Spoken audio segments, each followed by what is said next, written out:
রাষ্ট্রপতি বলেন, স্বাভাবিকভাবে ওই আন্দোলনটা জনবিস্ফোরণের রূপ নেয়। যখন বিক্ষোভকারীরা গণভবন অভিমুখে, তখন আমাকে জানানো হলো যে কোনো মুহূর্তে তৎকালীন প্রধানমন্ত্রী বঙ্গভবনে আসবেন। 12টার সময় আমাকে জানানো হলো উনি প্রস্তুতি নিচ্ছেন বঙ্গভবনে আসার।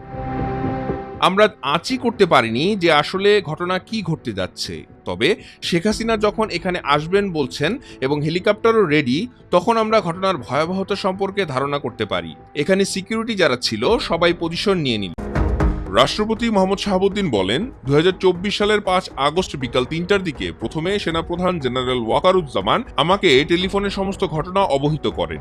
সশস্ত্র বিভাগ থেকেও আমাকে জানানো হয়। পরবর্তীতে জানানো হলো ওয়াকার সাহেব সাংবাদিকদের সামনে সম্পূর্ণ পরিস্থিতি নিয়ে একটি ব্রিফিং দেবেন। সেনাপ্রধান ব্রিফিং দিলেন, আমরা টেলিভিশনে দেখলাম। উনি বললেন, প্রধানমন্ত্রী দেশ ত্যাগ করেছেন। দেশবাসী আশ্বস্ত হলো যে উনি অলরেডি দেশান্তরী হয়েছেন। তারপর আমাকে সেনাপ্রধান ফোন করে জানালেন তারা আসছেন। সেনাবাহিনী, নৌবাহিনী, বিমান বাহিনী প্রধান সহ 3 জনই বঙ্গভবনে এলেন। আমার সঙ্গে উদ্ভূত সামগ্রিক পরিস্থিতি নিয়ে আলোচনায় বসলেন। তখন আমাদের প্রায় কিং কর্তব্য বিমূঢ় অবস্থা। কি করা যায়, কিভাবে কি হবে, এসব নিয়ে আমরা আলোচনা করলাম প্রায় 2 থেকে 3 ঘন্টা। সিদ্ধান্ত হলো সবগুলো রাজনৈতিক দলের নেতাকে ডাকা হবে। এ কাজে সেনাবাহিনী টিম নিযুক্ত ছিল। তারপর ওনারা চলে গেলেন। সেনা সদরে দেশের রাজনৈতিক দলের নেতাদের একত্র করা হলো। বৈষম্য বিরোধী ছাত্র আন্দোলনের নেতৃবৃন্দের মধ্যেও কেউ কেউ ছিলেন। তখন যাদের পাওয়া গেছে তাদেরকে নিয়ে আসা হয়েছে। রাষ্ট্রপতি আরো জানান, কিভাবে কোন ধরনের সিদ্ধান্ত নিলে দেশের মানুষকে স্বস্তি দেওয়া যায় সেই বিষয়ে দীর্ঘ আলোচনা হয়। আমার সভাপতিতে এখানে সভা হলো আর সেনাপ্রধান সঞ্চালনা করলেন। সেখানে তিনি পুরো পরিস্থিতির ব্যাখ্যা দিলেন। সম্মিলিতভাবে কয়েকটি প্রস্তাব আসে। বিশেষ করে 3টি প্রস্তাব উত্থাপন হয়। তত্ত্বাবধায়ক সরকার, সর্বদলীয় জাতীয় সরকার বা অন্তর্বর্তীকালীন সরকার, যে নামেই ডাকা হোক না কেন, লক্ষ্য উদ্দেশ্য কিন্তু অভিন্ন। তত্ত্বাবধায়ক সরকার বললে হয়তো 111-এর মতো শোনায়, আবার সর্বদলীয় বা জাতীয় সরকার বললে দীর্ঘমেয়াদী সরকারও হয়ে যেতে পারে। নানা বিবেচনায় আমাদের বিজ্ঞ রাজনীতিবিদরা যথাসম্ভব অন্তর্বর্তীকালীন সরকার গঠনের সিদ্ধান্ত নেন। এই সিদ্ধান্তের পরই আমার উপর দায়িত্ব পড়ল জাতির উদ্দেশ্যে ভাষণ দিয়ে জাতিকে আশ্বস্ত করার। তারা নিজেদের মধ্যে আলোচনা করে সবাই ঠিক করবেন সরকারের গঠন প্রণালী। এই সিদ্ধান্তের পর অধ্যাপক আসিফ নজরুল সাংবাদিকদের কাছে পরিস্থিতির অগ্রগতি তুলে ধরেন। আমাকে ভাষণ দিতে হলো রাত 11টার সময়। আর অন্তর্বর্তীকালীন সরকার গঠন প্রক্রিয়া তাদের হাতে ছেড়ে দেওয়া হলো। সেনাবাহিনী এবং রাজনৈতিক নেতারা আলাপ করে এটা করবেন। সেনাবাহিনী থাকবে, সব ধরনের সহায়তা করবে। অন্তর্বর্তীকালীন সরকার গঠনের বিষয়টি সংবিধানে ছিল না, ফলে ওই সময় একটি সাংবিধানিক সংকটের মুখে পড়েছিল দেশ। সে পরিস্থিতি কিভাবে সামাল দিয়েছেন, এমন প্রশ্নের জবাবে রাষ্ট্রপতি মোহাম্মদ শাহাবুদ্দিন বলেন, যখন অন্তর্বর্তীকালীন সরকার গঠনের প্রক্রিয়া শুরু হলো তখন প্রশ্ন উঠল, এটা আমাদের সংবিধানে নাই।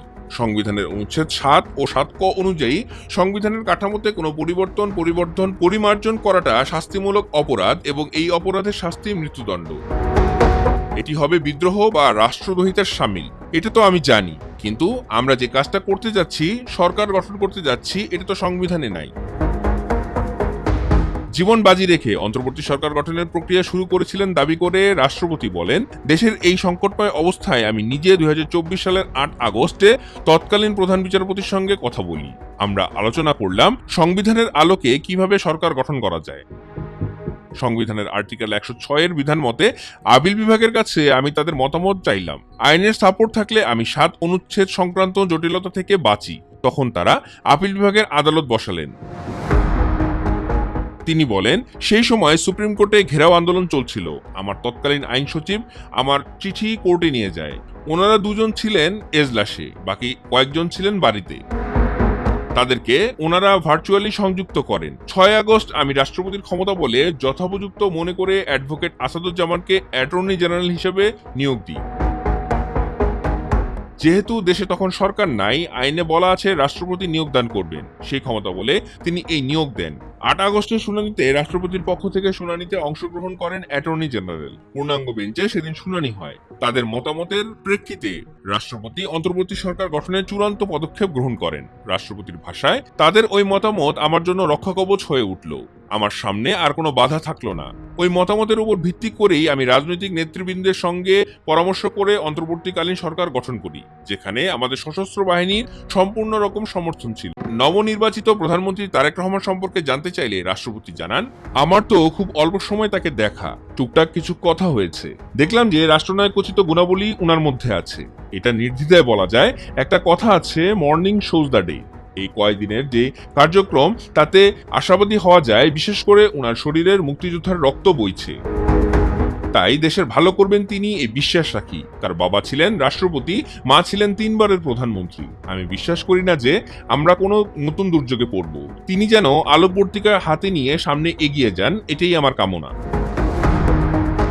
তারেক রহমানের নেতৃত্বে নতুন সরকার আসার পর অনুভূতি জানতে চাইলে মোহাম্মদ শাহাবুদ্দিন বলেন, এখন আমি সম্পূর্ণ চাপমুক্ত ও ভারমুক্ত। 1.5 বছর শ্বাসরুদ্ধকর সময় পার করেছি।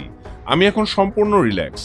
1.5 বছর ধরে আমার মাথায় একটাই চিন্তা ছিল, কিভাবে সাংবিধানিক ধারাবাহিকতা রক্ষা করব, কিভাবে বঙ্গভবনকে নিরাপদ রাখব। সেই চাপ এখন পুরোপুরি চলে গেছে।